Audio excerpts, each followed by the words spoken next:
पिछले 15 साल से एज ए पेडियाट्रिशियन कंकड़वा में प्रैक्टिस कर रहा था और वहाँ पे वृंदावन शिशु अस्पताल के नाम से अपना एक अस्पताल मेरा वहाँ रन कर रहा है। उसमें जो सुविधाएं थी उस सुविधाओं का विस्तार करते हुए मैंने एक नए अस्पताल का आज उद्घाटन कर रहा हूँ। ये जो वृंदावन हॉस्पिटल जो कि भोगीपुर रोड शाहपुर बेगमपुरा में अवस्थित है, ये मेरे पुराने हॉस्पिटल का विस्तारित स्वरूप है, जिसमें हम वो सारी सुविधाएं जो वहाँ पे नहीं दे पा रहे थे वो भी यहाँ पे दे पाएंगे। ये एक मल्टी स्पेशलिटी हॉस्पिटल होगा जिसमें प्रमुख रूप से पेडियाट्रिक, ऑप्थेल्मोलॉजी, जनरल सर्जरी और जनरल मेडिसिन की संबंधित सुविधाएं दी जाएगी। पेडियाट्रिक्स में यहाँ पे पेडियाट्रिक्स ओपीडी चलाएंगे जो मैं चलाऊंगा, और इसमें ओपीडी के अलावा वैक्सीनेशन की सुविधा उपलब्ध रहेगी, इंडोर की सेवाएं रहेगी, एनआईसीयू की सुविधा रहेगी, पीआईसीयू की सुविधा रहेगी, पेडियाट्रिक सर्जरी की सुविधा रहेगी। इसके अलावा नेत्र रोग विभाग में नेत्र रोग से संबंधित ओपीडी की सेवाएं रहेंगी, ऑप्टिकल चश्मे की सारी सुविधाएं रहेगी, मोतियाबिंद का ऑपरेशन और आँखों से संबंधित अन्य जो ऑपरेशन हैं वो सारे ऑपरेशन की व्यवस्था यहाँ पे की गई है।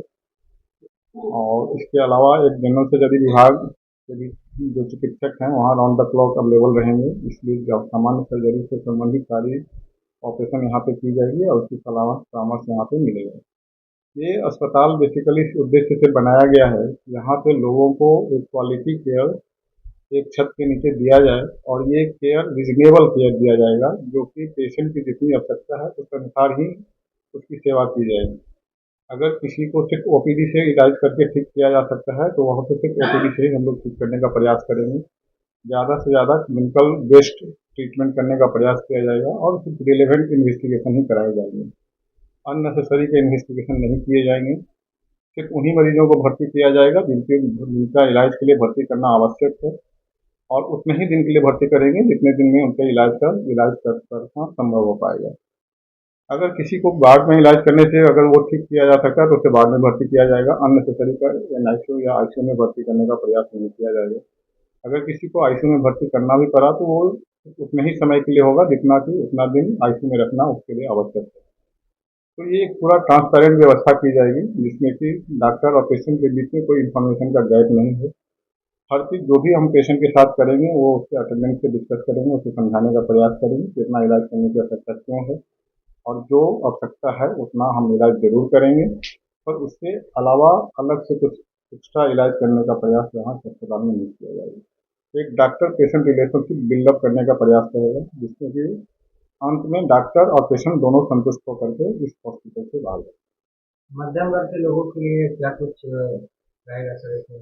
देखिए, आज के ज़माने में जहाँ की मेडिकल इलाज धीरे धीरे काफ़ी कॉस्टली होता जा रहा है, क्योंकि इंस्ट्रूमेंट्स के भी कॉस्ट काफ़ी आते हैं, हॉस्पिटल का रनिंग कॉस्ट भी काफ़ी ज़्यादा आता है, और जो ट्रीटमेंट है उसके प्रोटोकॉल के हिसाब से इलाज करना पड़ता है। तो कुछ बेसिक नेसेसिटी है उसको तो करना पड़ता है, लेकिन उसमें जो भी रिजनेबल हो पाएगा हम लोग अपनी मार्जिन को कम करके उसमें कम से कम में इलाज करने का व्यवस्था करेंगे।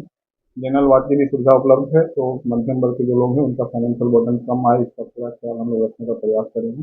पर ये सारा कुछ हमें अपनी क्वालिटी को कम्प्रोमाइज़ किए बिना करना है।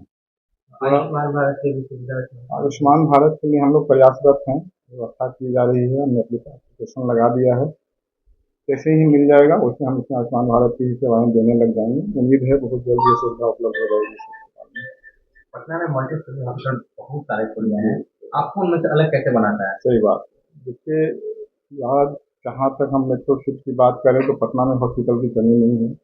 इनफैक्ट हर चौथा पांचवा बिल्डिंग आपको हॉस्पिटल दिख जाएगी।